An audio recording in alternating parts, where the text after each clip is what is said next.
کہ کیا سپریمیسی عدلیہ کی ہے یا مقننہ کی ہے؟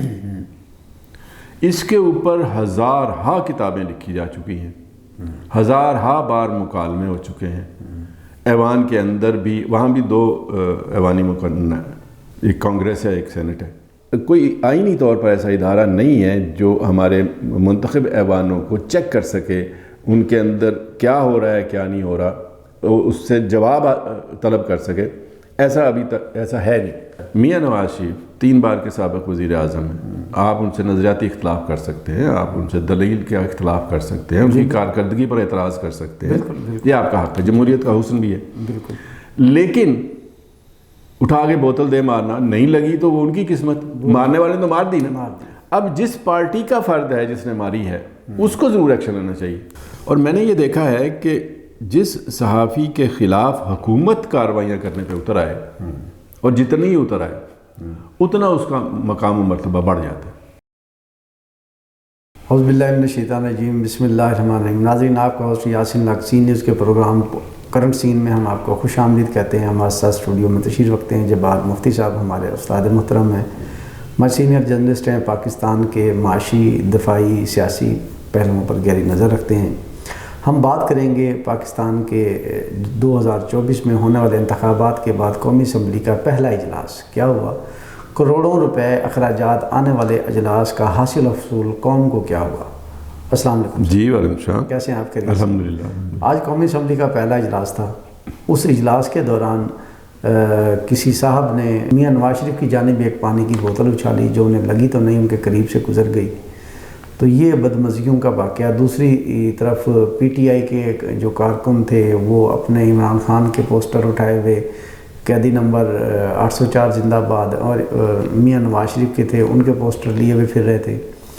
تو عوام کے پیسے کا ضیاع اسمبلی آئین سازی کی قومی پالیسی بنانے کی ہے، یا اپنے لیڈروں کے نعرے لگا کے ہلا گلا مچا کے آ گئے؟ وہ کروڑوں روپے کا حساب کون دے گا؟ جی بسم اللہ الرحمن الرحیم۔ اس قومی اسمبلی کے اجلاس کے حوالے سے ایک سے زائد باتیں کی جا سکتی ہیں۔ اس میں کوئی شک نہیں کہ یہ منتخب ایوان ہے، لیکن اس میں بھی کوئی شک نہیں کہ ایوان ابھی نامکمل ہے، مخصوص نشستوں کا ابھی تک فیصلہ نہیں ہوا، پوری مخصوص نشستوں کا، اور یہ اصولی طور پر بھی طے نہیں ہوا کہ جو وہ سنی کونسل میں آزاد امیدواران شامل ہوئے ہیں اور اس کی اسٹرینتھ کو بڑھایا ہے۔ پہلے تو اسٹرینتھ ہی نہیں اس جاری کی، تو کیا اس کی لیگل پوزیشن کیا ہے، قانونی حیثیت کیا ہے؟ اس کے علاوہ یہ بات بھی ہے کہ کیا ایوان کے تقدس کو بڑھانے کے لیے یہ کارروائیاں چل رہی ہیں یا اس کے تقدس کو مجروح کرنے کے لیے چل رہی ہیں؟ تو اگر ساری باتوں پہ آپ غور کریں تو دیکھیں، محلے میں ہونے والے جھگڑے اور ایوان میں ہونے والی بحث میں کچھ فرق ہونا چاہیے۔ ایک تو یہ ہے کہ ایوان کے اندر ہونے والی بحث ٹو دی پوائنٹ ہونی چاہیے، جس موضوع پر، جس ایشو پر بات ہو رہی ہو اس ایشو کا احاطہ ہونا چاہیے۔ نمبر 2 یہ ہے کہ اخلاقی حدود کو سے تجاوز نہیں کرنا چاہیے۔ اب ہمارے ہاں سلسلہ یہ ہو گیا ہے کہ ہمیں بھاٹی گیٹ اور قومی اسمبلی پارلیمنٹ کا فرق ہی نہ نظر آ رہا ہو۔ جو زبان وہاں استعمال ہو رہی ہو موچی گیٹ میں، جو نعرے بازی وہاں ہو رہی ہو وہی ایوان کے اندر ہو رہی ہو، تو پھر وہی آپ والی بات کہ کروڑوں نہیں اربوں روپے خرچ کر کے جمہوریت کے فروغ کے لیے، جمہوریت کی مضبوطی کے لیے یہ کوشش کی جاتی ہے کہ آئین کے مطابق قومی اسمبلی اور منتخب ایوانوں کے اجلاس ہوتے رہیں۔ دوسری بات یہ ہے کہ ہم جب آئین پر بھی عمل کرنے جا رہے ہوتے ہیں تو دیکھتے پہلے یہ ہیں کہ اس میں ہمارا فائدہ ہے یا نقصان ہے۔ جس چیز میں ہمیں فائدہ نظر آتا ہے وہ تو ہم کر لیتے ہیں، اور جس چیز میں فائدہ نظر نہیں آتا اس کو گو مگو کا شکار کر دیتے ہیں، تاخیری حربے استعمال کرتے ہیں، اس کو مؤخر اور پوسٹ پون کرتے چلے جاتے ہیں۔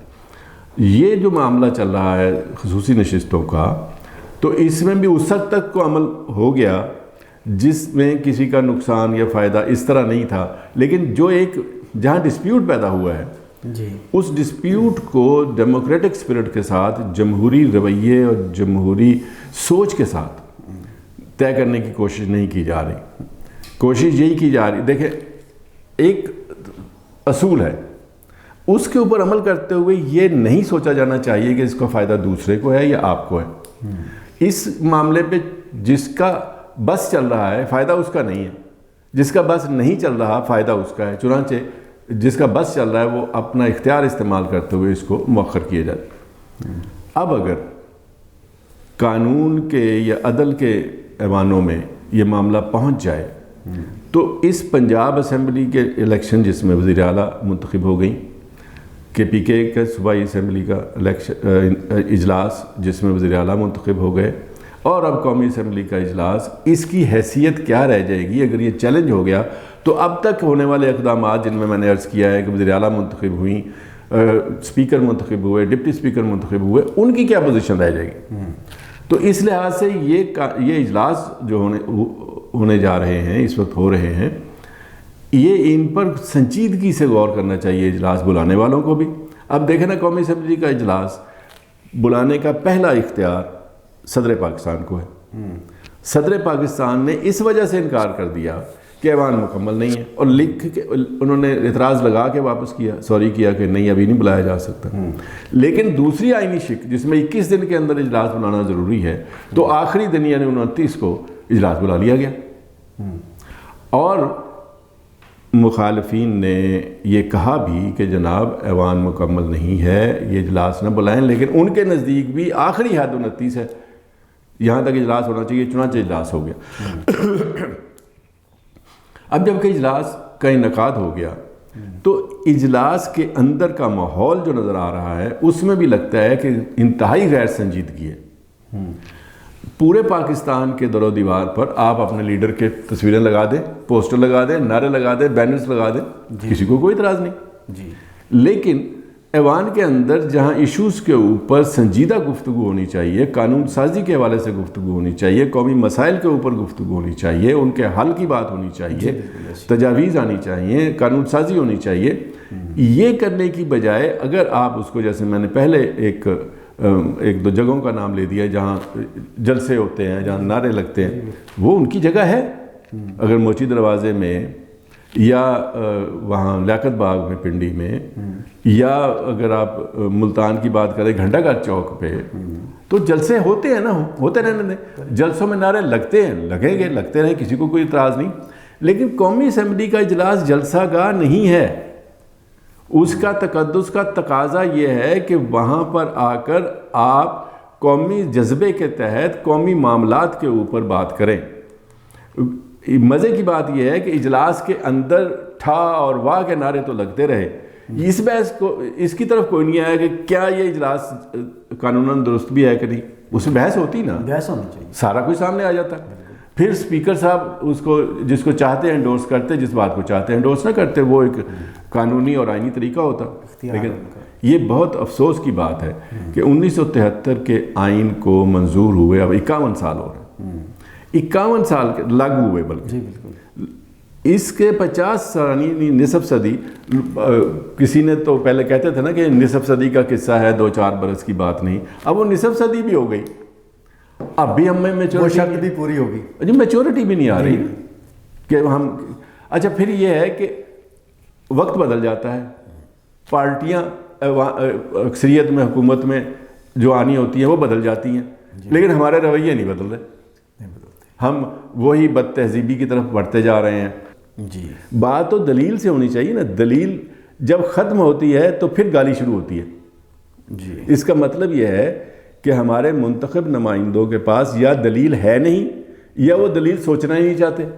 جی اور ان کو آسان حال نکل آیا کہ کسی کو بولنے نہ دو، کسی کو بات نہ کرنے دو، اور اتنا شور مچاؤ کہ آواز، خطاب کی آواز اجلاس ہی نہ ہونے تو مقصد ہے اجلاس. اچھا اجلاس ختم بھی تو نہیں کر سکتے نا، شور مچانے سے اجلاس ختم نہیں ہو تو تنگ آگے اسپیکر کہہ دے گا. لیکن اس کا کیا فائدہ؟ جب اجلاس ہوگا تو الیکشن ہوگا نا، جن چیزوں کا انتخاب ہونا چاہیے. اس لیے یہ جو بے معنی اور لایانی اور جس کا حاصل اصول ہی کوئی نہیں ہے، وہ چیز کیے جا رہے ہیں. ہم نے بہتری کی طرف قدم نہیں بڑھا سکے اور یہ بہت ہی افسوسناک ہے. اور یہ پھر جو افسوسناکی کا اظہار ہم کر رہے ہیں نا، یہ اگر فوری طور پر نتائج نہیں بھی آتے تو تاریخ یہ بتاتی ہے کہ یہ ساری چیزیں جمع ہوتی رہتی، ایک غلطی، دوسری غلطی، تیسری غلطی، چوتھی غلطی، پھر کسی دن آگے دھماکہ ہو جاتا ہے اور بوریا بستر لپیٹ دیا جاتا ہے. جب ایسی کیفیت میں بوریا بستر لپیٹا جاتا ہے تو جمہوریت پسند لوگ بھی کچھ کہنے کی پوزیشن میں نہیں رہتے. تو اس لیے جمہوریت کی سیڑھی چڑھ کر اقتدار میں اور ایوان میں آنے والوں کو یہ سوچ لینا چاہیے کہ یہ سیڑھی بڑی عارضی ہے. اگر آپ نے اپنی حدود سے تجاوز کرتے رہے، اگر آپ جو ہے اس طرح کا عمل دکھاتے رہے کہ جو نقصان دہ ہو، تو پھر اگر جیسے میں پہلے مثال دی 1958 میں جب مارشل لاء لگا تھا تو اس کو ویلکم کیا تھا عوام نے، اس وجہ سے کہ اس سے پہلے آئے روز حکومتیں بدلتی رہتی تھی، ایک دوسرے کو برداشت نہیں کر رہے تھے، سازشیں کرتے تھے، کوئی اس سے مل گیا، کوئی اس کے مل گیا، آج کی اکثریت کل کی اقلیت ہو جاتی تھی، آج کی اقلیت کل کی اکثریت ہو جاتی تھی، اور حکومتیں اتنی بدلتی تھیں کہ پھر وہی شورائے آفاق نہرو والی بات کہ میں اتنے پجامے نہیں بدلتا جتنی پاکستان میں حکومتیں بدل جاتی ہیں. پھر مارشل لاء کا استقبال کیا گیا. بہت شکریہ. پاکستان میں قوانین ہر طرز، ہر لمحے، ہر اس موڑ کے حوالے سے موجود. اگر ڈی سی او کے پاس ایک اختیار موجود ہے، 16 MP ہوگا، کہیں 4 لوگ اکٹھے ہوئے وہ سیاسی، مذہبی یا کسی حوالے سے، تو اریسٹ کرو، جیلوں میں ڈال دو. یہ ماضی میں، بلکہ ماضی قریب میں ہی چند ہفتے پہلے یہ ساری پریکٹس چلتی رہی ہے. قومی اسمبلی یا صوبائی اسمبلی کا ایک اجلاس کروڑوں روپے میں پڑتا ہے عوامی خرچ پر. ممبران اسمبلی اس اجلاس میں قوم اور ملک کی فلاح و بہبود کی خاطر قانون سازی یا کوئی اقدامات نہیں کرتے، تو کوئی قانون، کوئی ادارہ، کوئی ایسی ہے جو ان سے پوچھ گچھ کرے، حساب لے کہ آج کے اجلاس میں آپ نے حاصل حصول کیا کیا، اس کا حساب دیں. ادروائز پنشمنٹ بھی تو ہے. جمہوریت کے اندر منتخب ایوانوں کو سپریمیسی حاصل ہے. جی بالکل. آپ کے لیے ایک دلچسپ بات بتاؤں سر کہ امریکہ کو آزاد ہوئے 200 سال سے زیادہ ہوئے، اور جب سے ان کے ہاں جمہوریت آئی ہے، صدارتی نظام ہے، وہاں ایک بحث چل رہی ہے کہ کیا سپریمیسی عدلیہ کی ہے یا مقننہ کی ہے. اس کے اوپر ہزارہا کتابیں لکھی جا چکی ہیں، ہزارہا بار مکالمے ہو چکے ہیں. ایوان کے اندر بھی، وہاں بھی 2 ایوانی مقننہ ہیں، ایک کانگریس ہے، ایک سینٹ ہے، جس کو ایوان بالا اور ایوان زیری کہتے ہیں. جی. تو یہ بحث آج تک نتیجہ خیز نہیں ہوئی کہ کیا بالادستی مقننہ کو حاصل ہے یا بالادستی عدلیہ کو حاصل ہے. جب امریکہ جیسے ترقی یافتہ ملک میں، سب سے بڑے ترقی یافتہ ملک میں یہ فیصلہ نہیں ہو پایا، تو ہماری تو تاریخ یہ بھی مختصر ہے، ایک بات تو یہ، لیکن ہمارے ہاں یہ ایشو ہی نہیں ہے. جی بالکل. ان کے ہاں اس ایشو پر بحث مباحثے کے باوجود ان کی کارکردگی نہیں رکی، ان کا سفر نہیں رکا. جی. وہ اپنے سفر پر آگے سے آگے بڑھتے چلے جا رہے ہیں. لیکن ہمارے ہاں یہ کہا جاتا ہے کہ سپریمیسی جو ہے وہ ایوانوں کی ہے، منتخب ایوانوں کی ہے. سب سے بڑا ایوان ہمارے ہاں بھی سینٹ ہے، اس کے بعد قومی اسمبلی ہے، پھر صوبوں میں صوبائی اسمبلی ہیں. وہی حکومتیں بناتی ہیں، وہی حکومتیں گراتی بھی ہیں. جی. تو اس لیے جب ایوان کا مقام سب سے بالا ہے تو ایوان کی ذمہ داریاں بھی سب سے زیادہ ہیں. یقیناً. کیونکہ مقام اور ذمہ داریاں ساتھ ساتھ چلتے ہیں. اگر آپ اپنی ذمہ داریوں سے اجتناب کریں گے تو اپنا مقام بھی کھو بیٹھیں گے. یہی بات میں نے پہلے بھی عرض کی ہے کہ یہ ایسا نہ ہو کہ آپ جلد بازی میں یا جذباتیت میں ایک دوسرے کی نفرت میں اتنا آگے بڑھ جائیں کہ پھر اصل کام آپ کا رہ جائے، جو اصل میں قانون سازی ہے کہ قانون بنائیں آپ، بجٹ پاس کریں آپ. پھر اگر یہ نہیں ہوگا تو پھر حکومت کی گاڑی، بلکہ مملکت کی گاڑی کیسے آگے چلے گی. تو اس لیے کوئی شک اس میں نہیں ہے کہ یہ ہمارے جو منتخب ایوان ہیں یہ اپنی کارکردگی کے لحاظ سے اپنے وجود کی بھی کوئی صحیح دلیل پیش نہیں کر سکتے کہ ہمیں ہونا چاہیے. لیکن ایوانوں کی، منتخب ایوانوں کی سپریمیسی ہے تو وہ اسی وجہ سے ہے کہ اس کے اوپر کوئی ادارہ نہیں ہے آج تک کہ جو اس سے پوچھ سکے. بے لگامی ہے نا. انفرادی طور پر اگر کوئی ممبر پارلیمنٹ غیر قانونی حرکت کرتا ہے تو قانون موجود ہے، ادارے موجود ہیں، وہ اس کے خلاف کارروائی کرتے ہیں، نہ بھی کرے تب بھی کر لیتے ہیں۔ اگر کسی کو تنگ کرنا ہو، کسی کو سبق سکھانا ہو تو پھر بے بنیاد الزامات لگا کر بھی ہمارے ادارے ارکان پارلیمنٹ کو دھر لیتے ہیں۔ کئی مثالیں ہیں اس کی۔ اس لحاظ سے دیکھا جائے تو کوئی آئینی طور پر ایسا ادارہ نہیں ہے جو ہمارے منتخب ایوانوں کو چیک کر سکے، ان کے اندر کیا ہو رہا ہے کیا نہیں ہو رہا، اس سے جواب طلب کر سکے۔ ایسا ابھی تک ایسا ہے نہیں، اس لیے بالکل خود مختار قسم کے ہمارے ادارے ہیں۔ جی بہت شکریہ۔ یہ کیسی خود مختاری ہے جو ہر اجلاس میں عوام کے کروڑوں روپے ضائع کر کے اور وہاں پہ ہلڑ بازی کر کے بے نتیجہ اجلاس ختم کر دیتی ہے۔ خیر آگے بڑھتے ہیں۔ اچھا، لیکن اس میں ایک میری تجویز ہے کہ اس کے لیے ہمیں اداروں کی طرف نہیں دیکھنا چاہیے۔ آج کا واقعہ جو آپ نے بیان کیا ہے، میاں نواز شریف 3 بار کے سابق وزیر اعظم ہیں، آپ ان سے نظریاتی اختلاف کر سکتے ہیں، آپ ان سے دلیل کا اختلاف کر سکتے ہیں، ان کی کارکردگی پر اعتراض کر سکتے ہیں، یہ آپ کا حق ہے، جمہوریت کا حسن بھی ہے۔ لیکن اٹھا کے بوتل دے مارنا نہیں لگی تو وہ ان کی قسمت، مارنے والے تو مار دی نا۔ اب جس پارٹی کا فرد ہے جس نے ماری ہے اس کو ضرور ایکشن لینا چاہیے۔ یقیناً پارٹیاں اپنے جی بالکل اس انتہائی منفی اقدام جو اس کو خود شو کاز نوٹس دینا چاہیے، اور ثبوت کے طور پر وہ ویڈیو موجود ہے، وہ ساری ریکارڈنگ ہوتی ہے، تو اس کے خلاف ایکشن لینا چاہیے۔ اس سے میسج بہت اچھا جائے گا ماسز کی طرف، عوام کی طرف بھی اور اداروں کی طرف بھی۔ جی بالکل اگر اس طرح کا کر سکیں، دنیا بھر میں ایسا ہوتا ہے کہ اگر ان کا کوئی رکن پارلیمنٹ اس طرح کا کوئی گری ہوئی حرکت کرتا ہے تو اس کے اوپر ایکشن لیتے ہیں، اس میں ان پارٹیوں کا بھی مقام بڑھتا ہے۔ جی بالکل، بہت شکریہ۔ اسمبلی چاہے قومی ہو یا صوبائی ہو یا کوئی بھی فلور ہو، وہاں پر قرآن پاک کی آیت کریمہ کے بعد اگر کوئی تصویر جچتی ہے تو قائد اعظم محمد علی جناح کی جچتی ہے۔ اس کے علاوہ سیاسی قائدین رہنما بہت سارے ہیں، ان کی تصویر کم از کم میرے نزدیک تو نہیں جچتی۔ تو چاہے میاں نواز شریف صاحب کی یا عمران خان صاحب کی تصاویر وہاں لگائی جائیں، وہ اس لیول کی نہیں جس لیول کے یہ حضرت قائد اعظم محمد علی جناح صاحب تھے۔ تو چلتے ہیں سر صحافت کی طرف۔ جی عمران ریاض صاحب گرفتار ہیں، اسد طور صاحب گرفتار ہیں۔ صحافت پاکستان میں کس طرف جا رہی ہے؟ 50 سال سے زیادہ آپ کا صحافتی ایکسپیرینس ہے۔ پاکستان میں صحافت کے عروج و زوال آپ نے بہت دیکھے۔ آج کی صحافت کہاں ہے اور آنے والے وقتوں میں صحافت کا مستقبل پاکستان میں کیا دیکھتے ہیں؟ ہم نیوز سے ختم ہو کے ویوز کی طرف آگے ہیں، اسی پکڑ دھکڑ یا دیگر معاملات کی معاملے میں نیوز ختم ہو گئی ہے، برائے نام ہے، اب ویوز چل رہا ہے، صحافت ٹوٹل جرنلزم ویوز پہ چل رہا ہے۔ اب اس سے اگلا صحافت کا یا صحافیوں کا مستقبل کیا دیکھتے ہیں پاکستان میں؟ کیا پاکستان انہی اداروں کی، سیاستدانوں کی انتقامی کارروائیوں کے حوالے سے چھوڑ دینا چاہیے؟ ارشد شریف سمیت دیگر کا نتائج آپ دیکھ چکے ہیں، یا پاکستان میں رہیں تو پھر صحافت شعبے سے الوداع ہو جانا چاہیے، اس کو گڈ بائی کر دینا چاہیے، کنارہ کشی اختیار کر لیں؟ گزشتہ نصف صدی میں جو پاکستان میں صحافت ہو رہی ہے، ظاہر ہے اس میں مشاہدہ ہے، میں بہت چھوٹی عمر سے اخبار پڑھنے کا عادی رہا ہوں۔ جی جی بالکل۔ تو جب آدمی اخبار پڑھتا ہے تو اس کو پھر صحافیوں سے بھی تھوڑی بہت واقفیت ہو جاتی ہے۔ تو ہمارے لڑکپن میں پاکستان میں حمید نظامی مرحوم، شورش کشمیری مرحوم، اور ان کے کچھ عرصے کے بعد مولانا کوثر نیازی مرحوم، اور ہم سے پہلے مولانا ظفر علی خان، یہ بڑے بڑے نام تھے۔ منو بھائی کا بھی یہی دور ہے۔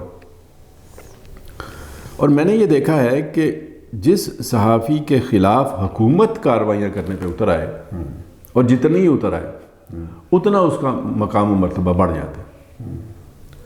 وہ میرے خیال سیالکوٹ کے کوئی شاعر تھے، ان کا بڑا مشہور شعر تھا جو علامہ اقبال کے کھاتے میں لوگ ڈال دیتے ہیں، تندیے باد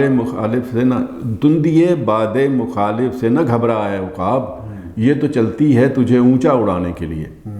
تو جتنی تیز ہوا مخالف چلتی ہے اتنا ہی پرندہ اوپر کو اٹھتا ہے، جی اڑتا ہے۔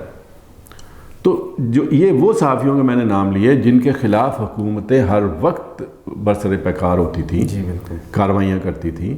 اور شورش کے بارے میں بھی یہی ہے کہ آئے روز جیل میں ہوتے تھے، ان کے اخبار کا ڈیکلیریشن منسوخ ہو جاتا تھا، ان کی پریس ضبط ہو جاتے تھے، یہ سارا کچھ چلتا رہتا تھا۔ اس وقت ہم ان چیزوں کو بہت بڑے مظالم سمجھتے تھے، اور جن کے نتیجے ایک نام میرے ذہن سے رہ گیا، وہ ہے مجیب الرحمان شامی صاحب۔ جی، وہ حیات ہے، جی، اس لیے میں اجتناب کرتا ہوں کہ جو موجود ہیں ان کی توصیف کرنے میں تھوڑی چمچگیری کا الزام بھی آ جاتا ہے۔ جی، مجیب الرحمان شامی صاحب نے بھی اپنے ہفت روزہ زندگی میں جو مجاہدانہ کردار ادا کیا، اس کی وجہ سے ان کو بھی کئی بار گرفتار ہونا پڑا۔ تو وہ اب ان کا رویہ بھی تھوڑا میانہ روی کی طرف آ گیا۔ وہ کسی کی نہ شدید مخالفت کرتے ہیں، نہ کسی کی شدید حمایت کرتے ہیں۔ جی بالکل۔ تو انہوں نے بھی جو بقا کا نسخہ حاصل کر لیا مشکلات سے بچنے کا۔ تو خیر، یہ بڑے بڑے جو نام تھے، حکومتیں ان سے تنگ رہتی تھیں، ان کی حق گوئی اور بے باکی جو ہم سمجھتے تھے کہ وہ سچ لکھتے ہیں، سچ بولتے ہیں۔ اس وقت تک تھا پرنٹ میڈیا، روزنامے تھے، ہفت روزے تھے، ماہنامے تھے۔ جی، ایک ماہنامے کا ذکر بھی کر دوں، اردو ڈائجسٹ، اس کے مدیر بھی جو الطاف حسن قریشی صاحب ہیں، اللہ تعالیٰ زندگی دے، انہوں نے بھی بڑی مشکلات دیکھی ہیں۔ ان کا بھی پرچہ بھی ضبط ہوا، گرفتاریاں بھی ہوئیں۔ یہ سارے وہ لوگ ہیں۔ ایوب خان کا مارشاء اللہ تھا، پھر ضیاء الحق صاحب کا مارشاء اللہ تھا، یہ سارے چل رہے تھے، پرویز مشرف کا مارشاء اللہ تھا۔ ان ادوار میں تو توقع ہوتی ہے کہ مخالف آوازوں کو دبایا جائے گا۔ ایک صحافی ضمیر قریشی ہوتے تھے 60s میں، وہ بھی قتل ہوئے تھے۔ اچھا۔ تو وہ لیکن جا رہے تھے، کسی نے گولیاں مار دیں، وہ پاکستان کا واقعہ ہوتا۔ خیر، لیکن جب ہم غور کرتے ہیں تو اب جب کہ مارشل لاء نہیں ہے، فوجی حکومت نہیں ہے، پھر جو کوئی صحافیوں کے ساتھ ہو رہا ہے یہ تو اس سے بھی برا ہو رہا ہے جو فوجی حکومتوں میں ہوتا تھا، جو آمریتوں میں ہوتا تھا۔ اب جمہوریت ہے، لیکن پتہ نہیں کیوں مجھے چھٹی اس کہتی ہے کہ یہ جو سامنے فیسز چہرے ہیں نا، جمہوری چہرے، سیاسی چہرے، سول چہرے، ان کے پلے شلے کچھ نہیں ہے۔ یہ روبوٹس ہیں آگے بیٹھے ہوئے، جی، ان کی جو پیچھے سے چابی ہے کوئی اور دیتا ہے، پتہ نہیں کیا کرتے ہیں، کچھ سمجھ نہیں آتی۔ لیکن یہ حقیقت ہے کہ آج کا دور پہلے دور سے زیادہ بھاری ہے صحافیوں پر۔ پہلے جیسے میں نے عرض کیا پرنٹ میڈیا تھا، اخبارات تھے، رسائل تھے، افروزے تھے، اب آ گیا الیکٹرانک میڈیا۔ جی، کچھ عرصہ تو الیکٹرانک میڈیا بڑا محفوظ قسم کا میڈیا رہا، بالکل محفوظ سا بھی تھا، اس کے خلاف کارروائیاں دیکھنے میں نہیں آتی تھیں، لیکن اب وہ بھی جھجک ختم ہو گئی ہے۔ اب اس پہ الیکٹرانک میڈیا پر آنے والے بہت سے نام ایسے ہیں جن کے خلاف کارروائیاں ہوئیں، جو غائب کر دیے گئے، جو اٹھا لیے گئے، جو جیلوں میں بھیج دیے گئے، جو آپ نام لے رہے ہیں وہ بھی انہی میں شامل ہیں۔ لیکن جتنا وہ پھر ظفر علی خان کا شعر یاد آتا ہے، اگرچہ وہ اسلام کے بارے میں تھا کہ اسلام زمانے میں دبنے کو نہیں آیا، اتنا ہی یہ ابھرے گا جتنا کہ دبا دیں گے۔ تو صحافیوں کو بھی جب دبانے کی کوشش ہوتی ہے، چلن عام ہوتا ہے، تو جس صحافی کو ٹارگٹ کیا جاتا ہے اس کی مقبولیت میں، اس کے مقام و مرتبہ میں اضافہ ہو جاتا ہے۔ یہ دیکھیں کہ 50 سال سے صحافت کرنے والے لوگوں کو لوگ نہیں جان رہے ہوتے، جن کے خلاف کارروائی ہوتی ہے ان کو بچہ جانے لگ جاتا ہے۔ تو یہ تو میں سمجھتا ہوں کہ جس کے خلاف کارروائی ہوتی ہے، اللہ نہ کرے کسی کے خلاف کارروائی ہو، یہ تو شاید اس کی مارکیٹنگ کر رہے ہوتے ہیں، یہ چھپے ہوئے چہرے جو کہ ان کو اب اس فیلڈ کے اندر زیادہ مقبول بنا دیتے ہیں، زیادہ ان کی مارکیٹ بن جاتی ہے۔ تو اس لحاظ سے آج کا دور پہلے کے دور سے بہت مشکل دور ہو گیا ہے۔ اس کی وجہ یہ ہے، آمریت کے دور میں بھی جس کسی کے خلاف کارروائی کرنی ہوتی تھی وہ بھی کسی نہ کسی قانونی نقطے کے تحت آگے کی جاتی تھی۔ یہ کبھی نہیں ہوا تھا، مجھے نہیں یاد کہ ایوب خان کے مارشل لاء میں، یحییٰ خان کے مارشل لاء میں، یا ضیاء الحق کے مارشل لاء میں، یا پرویز مشرف کے مارشل لاء، 4 مارشل لاء ہم نے دیکھی ہیں۔ ان مارشل لاؤں میں صحافیوں کا پتہ ہی نہیں چلتا ہو کتنے دن کے غائب ہو گئے، کدھر گئے، پولیس کہتی ہے ہم نے نہیں پکڑا، پر ویگو ڈالا ہی آیا تھا، کالے رنگ کا ویگو ڈالا، اس میں بندے کو اٹھا کے لے جاتے ہیں، رسید بھی نہیں دیتے کا۔ اچھا ایک بات اور عرض کروں، پچھلے ادوار میں بھی بعض واقعات ایسے ہوتے ہیں، یہ صحافیوں کے خلاف نہیں ہوتے تھے، کسی بندے کے بارے میں اگر علم ہوتا تھا کہ اس کے رابطے بیرونی طاقتوں سے ہیں یا مخالف دشمن جو یہ دشمن کسی ملک کے کسی ادارے کے ساتھ اس کا رابطہ ہے، پکڑا گیا، کوئی ٹیلی فون کال پکڑی گئی، کوئی اس طرح کی، اس کو اٹھا لیتے تھے. لیکن 1 گھنٹے کے اندر ان کے گھر کال آ جاتی تھی، وہ بندے کی بات کراتے تھے کہ میں بالکل محفوظ ہوں، میں ٹھیک ہوں، تندرست ہوں، مجھے کچھ نہیں ہوا، کچھ دنوں میں گھر آ جاؤں گا.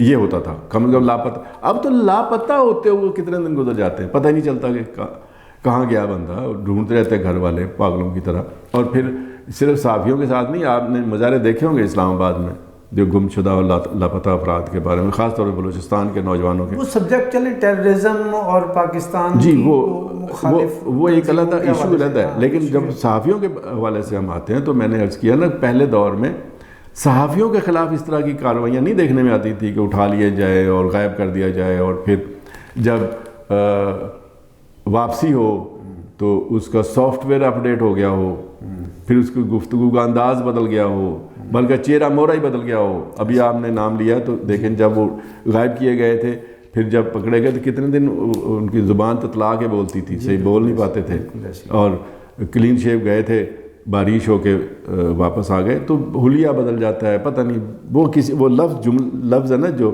سافٹ ویئر اپڈیٹ ہونا، اس میں بہت وسعت ہے اس کی معنی میں.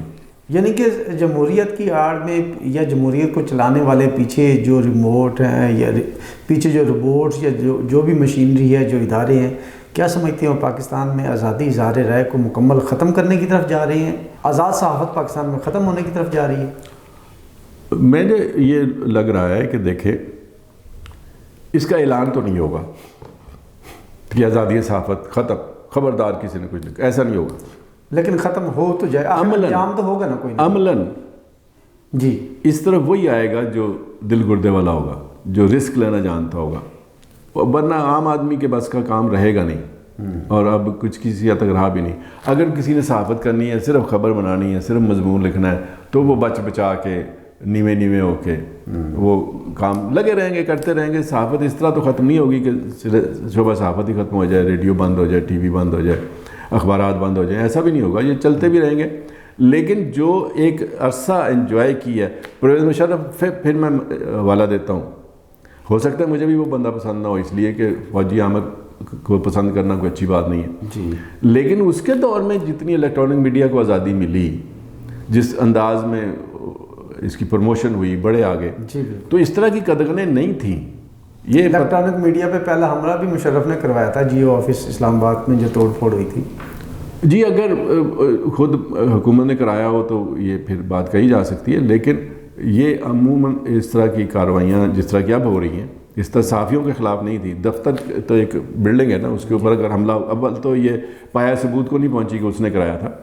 لیکن یہ بات اپنی جگہ پہ جو میں بات عرض کرنا چاہتا ہوں، صحافیوں کے خلاف حکومتوں کا رویہ اتنا معاندانہ نہیں تھا جتنا اب ہو رہا ہے. جس طرح میں پھر بار بار عرض کروں کہ اگر تو پتہ ہونا کہ میں نے فلاں قانون کی خلاف ورزی کی ہے، صحافی ہوں، مجھے اٹھا لیا جائے، مقدمہ چلایا جائے، اندر جیل میں ڈال کے، وہ ایک علیحدہ چیز ہے. سب لوگ لیکن بندہ غائب ہو جائے، گھر سے نکلا ہے کہیں سبزی لینے کے لیے، وہ پتہ چلا جی آیا ہی نہیں، سویر تک، صبح کا گیا وہ شام تک نہیں پوچھتے. پہلا کام یہ ہوتا ہے لواحقین کا، وہ بیچارے سارے تھانوں سے پتہ کرتے ہیں، ہسپتالوں سے پتہ کرتے ہیں، نہیں پتہ چلتا. پھر وہ جا کے 2-3 دن رشتہ داروں کے یہاں پتہ کر کے پھر جا کے وہ کہیں پریس میں آتے ہیں کہ جی ہمارا فلاں صحافی صاحب غائب ہو گئے. پھر وہ اس کی تلاش شروع ہوتی ہے. کافی عرصہ کوئی پتہ نہیں چلتا، اور سرے سے ہی کوئی ادارہ نہیں مانتا کہ ذمہ داری نہیں لیتے کہ ہم نے کیا ہے. یہ افسوسناک صورتحال پہلے نہیں تھی. جی بہت شکریہ. صحافی اریسٹ ہو کے گو کہ اس کا مقام مرتبہ صحافت میں، پروفیشن میں بلند ہوتا ہے، معروف ہو جاتا ہے، لیکن اس کے بیوی بچے، اس کی فیملی پر جو اثرات پڑتے ہیں وہ کئی دہائیوں تک نہ مٹنے والے اثرات ہوتے ہیں. جس دہشت کا، جس جبریت کا وہ نقوش چھوڑ جاتے ہیں، وہ انمٹ نقوش ہوتے ہیں. اور یہ پاکستانیت اور آزاد ملک کے حوالے سے ایک سوالیہ نشان ہے کہ آپ کے آزاد ملک کا باشندہ ہو، اس کے بیوی بچے فیملی کسی فرد کی وجہ سے، اس کی فیملی کے سربراہ ہے یا فیملی ممبر، اس کی وجہ سے اس کے گھر میں توڑ پھوڑ، تشدد اور ان کے گھر والوں کو ہراساں کرنا، بچوں کے سامنے بڑوں پر تشدد کرنا، خواتین پر تشدد کرنا، کم از کم نہ تو یہ کسی مسلمان معاشرے میں اس کی اجازت دی جا سکتی ہے، نہ پاکستان میں، نہ کسی اور آزاد معاشرے میں۔ البتہ محکوم اور غلام معاشروں میں کی حد تک تو یہ کہہ سکتے ہیں۔ اس کے ساتھ ہی آج کے پروگرام کا وقت ختم ہوتا ہے۔ نیکسٹ پروگرام تک کے لیے ہم آپ سے اجازت چاہتے ہیں۔ پاکستان زندہ باد۔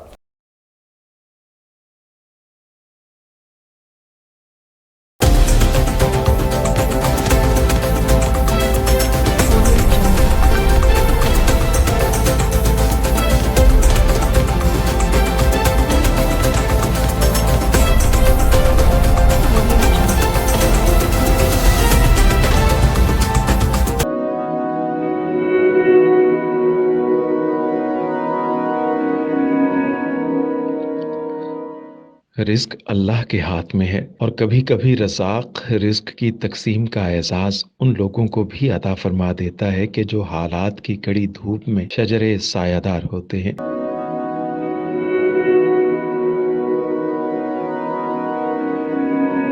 ملتان میں سلطان فاؤنڈیشن کی جانب سے مختلف مقامات پر سینکڑوں افراد کے لیے سلطان دسترخوان سجایا جاتا ہے۔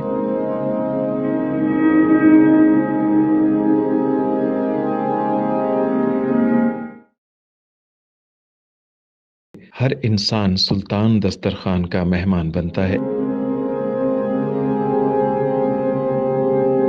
بلا شبہ سلطان فاؤنڈیشن انسانیت کا قابل فخر سرمایہ ہے، اور بھلے ہی ایسے ادارے ہوں یا افراد، وہ غربت و افلاس کے سلگتے صحرا میں احساس کی چھتریاں بنتے ہیں۔